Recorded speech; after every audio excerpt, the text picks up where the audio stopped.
রুদ্রবার্তার রান্নাঘরে আপনাদের স্বাগত জানাই। আসুন আমার সাথে রান্না শিখুন সহজভাবে। চলুন দেখুন আজকের রান্না। নমস্কার, রুদ্রবার্তা রান্নাঘরে আপনাদের স্বাগত জানাই। আমি মনীষা। রুদ্রবার্তা মানে সোজা কথা সোজাভাবে, এখানে রান্নাও দেখানো হয়, সবকিছু সোজাভাবে। আজকের রেসিপি ঘুগনি। এই ঘুগনি বানাতে কি কি উপকরণ লাগছে আর কিভাবে বানাচ্ছি চলুন দেখা যাক। ঘুগনি বানাতে আমি শুরু করে দিয়েছি। আমি আর আলাদা করে কোনো উপকরণ দেখালাম না, সরাসরি মূল রান্নায় চলে যাচ্ছি। কড়া বসিয়ে দিয়েছি, গ্যাস অন করে দিয়েছি। সর্ষের তেল দিয়ে দেব, একটু বেশি করে দেব কারণ অনেকটাই ঘুগনি বানাবো। এটা ভাববেন না যে আমি এখন বেচতে বসবো, নিজেরাই খাবো বলে একটু বেশি করে বানাচ্ছি।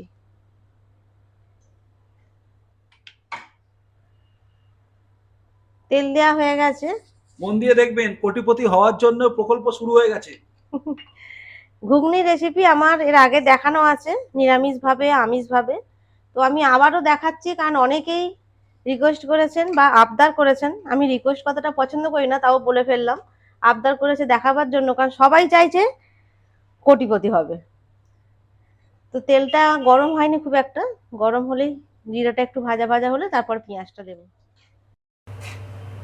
এখানে আমি 1 টিস্পুন জিরে ফোড়নে দিয়েছি। জিরাটা একটু ভাজা ভাজা হয়ে গেছে, আমি পেঁয়াজ দিয়ে দিলাম। এখানে 3টে পেঁয়াজ আছে, মোটামুটি বড়ই ছিল পেঁয়াজগুলো। পেঁয়াজটা একটু ভাজা ভাজা করে নেব। পেঁয়াজটা ভাজা ভাজা হয়ে গেছে।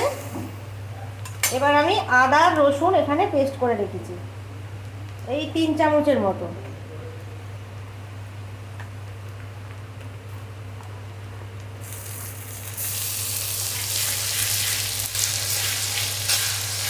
এটা ভালো করে একটু কষিয়ে নেব যতক্ষণ না কাঁচা গন্ধটা যায়। আদা রসুনটা একটু ভাজা ভাজা হয়ে গেছে। এবার দিয়ে দেব টমেটো। একটা টমেটো দিলাম না, এখানে 2টো বড় সাইজের টমেটো আছে। 2টো টমেটো দিচ্ছে, ভালো করে খেয়াল করবেন আপনারা সবাই। প্রচন্ড প্রফেশনাল বিজনেস এটা। রুদ্রবার্তা যদি কোনো কারণে অ্যাকাউন্ট ফ্রিজ করে দেয়, তাহলে আমরা হয়তো ঘুগনি বেছেই খাবো।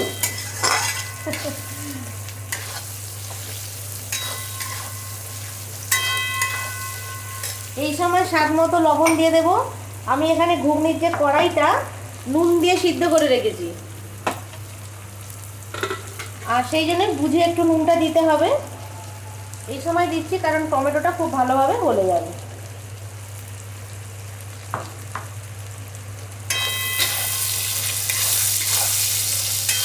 টমেটোটা অর্ধেক সিদ্ধ হয়েই গেছে, নরম হয়ে গেছে। আমি এখানে 1 টিস্পুন হলুদ দিয়ে দিলাম।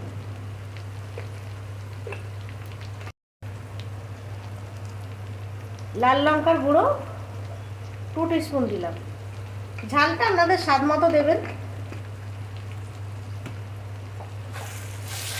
এতে বিশেষ কিছু মশলা দেব না, পরটায় বোঝাবে না, ওই জন্য বিশেষ কিছু মশলা দেব না। ঝালটা বুঝে দেবেন। যদি সেরকম জায়গায় দেখেন যেখানে বাংলা পাউচ চলছে, একটু ঝালটা বেশি করে দিতে হবে ঘুগনিতে।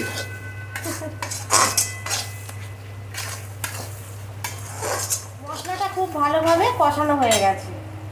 আমি এই কড়াইয়ের সাথে 3টে মাঝারি সাইজের আলুকে সিদ্ধ করে নিয়েছিলাম খোসা সমেত। খোসাটা ছাড়িয়ে আমি এইভাবে পিস পিস করে কেটে নিয়েছি। তো আমি এটা দিয়ে দিলাম।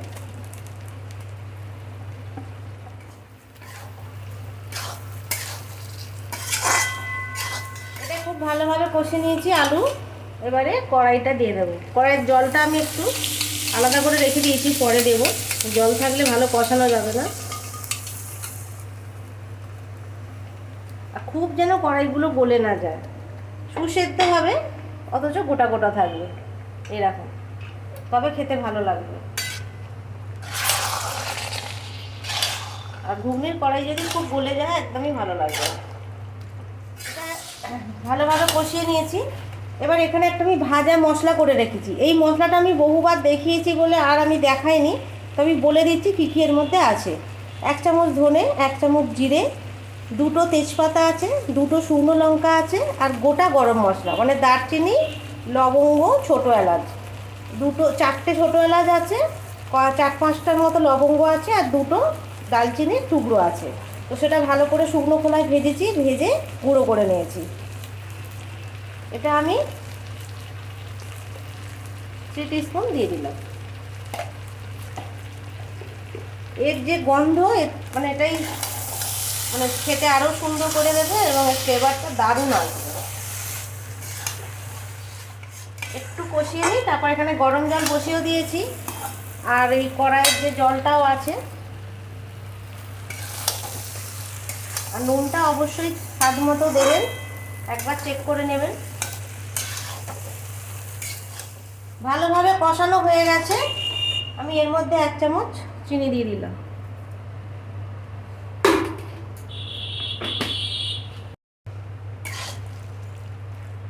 এবার আমি যে কড়াইয়ের জলটা ঢেলে রেখেছিলাম ওটা দিয়ে দেবো।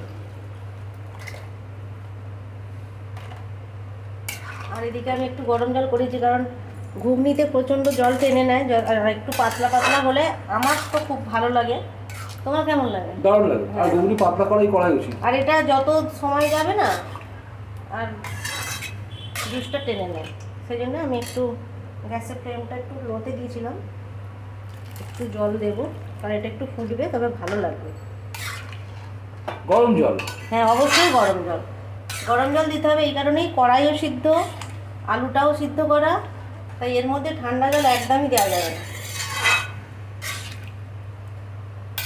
কালারটা হেভি এসছে। এটা খুব ভালোভাবে ফুটে যায়, তারপর ধনেপাতা দেবো। ভালোভাবেই ফুটছে মোটামুটি, এবার একটু ধনেপাতা দিয়ে দেবো। আর এই ঘুগনির মধ্যে ধনেপাতার ফ্লেভার দারুণ লাগে।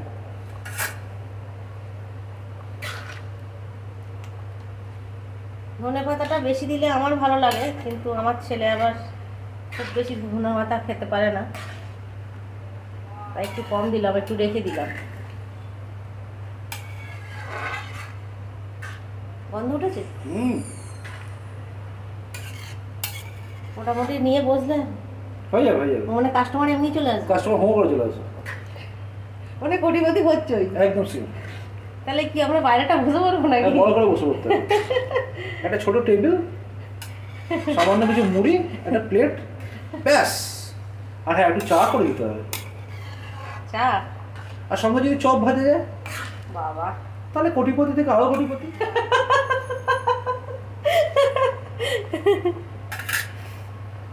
এটা আরেকটু ফুটুক, তারপর দেখাবো। ঘুগনি একদম রেডি, কালারটা তো দারুণ হয়েছে, আর টেস্ট অলরেডি করে নিয়েছে। এই যে ভাই এসে গেছে, ঘুগনির গন্ধে গন্ধে ভাই চলে এসছে। ভাইও খাবে বলে দাঁড়িয়ে পড়েছে। এবার পরিবেশনের পালা। হ্যাঁ, সব করে দিলাম, পরিবেশন করে দিয়েছি, সাজিয়েও দিয়েছি। আর আমি এখানে আজকে মানে তেঁতুলের কাঠ ব্যবহার করিনি, এখানে কাগজি লেবুর রস দিয়েছি। আর আপনারা চাইলে কিন্তু তেঁতুলের কাঠ দিতে পারেন। তো সেন্টটা তো খুব ভালোই বেরিয়েছে, জানি না কেমন হয়েছে। অবশ্যই এইভাবে কিন্তু আপনারা বানাবেন। তবে এইভাবে বানিয়ে বিক্রি করতে গেলে কিন্তু প্রফেশনালি চলবে না, কারণ এখানে এটা দামটা একটু বেশি হয়ে যাবে। আপনি লোকাল স্তরে বিক্রি করতে পারবেন, একটু দামি জায়গা থেকে দোকান খুলতে হবে। যাই হোক, ঘুগনি করে কিন্তু কোটিপতি হওয়া যায়, আমরা বিশ্বাস করি।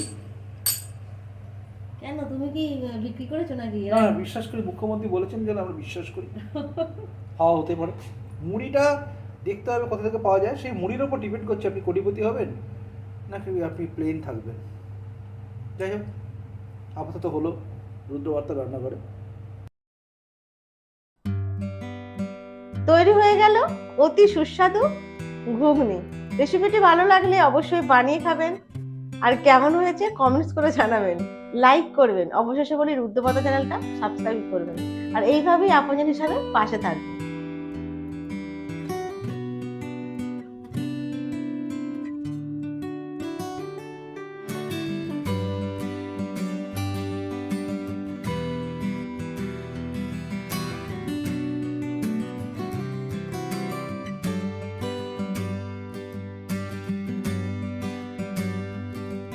আজকের মতো রান্নাঘর শেষ হলো।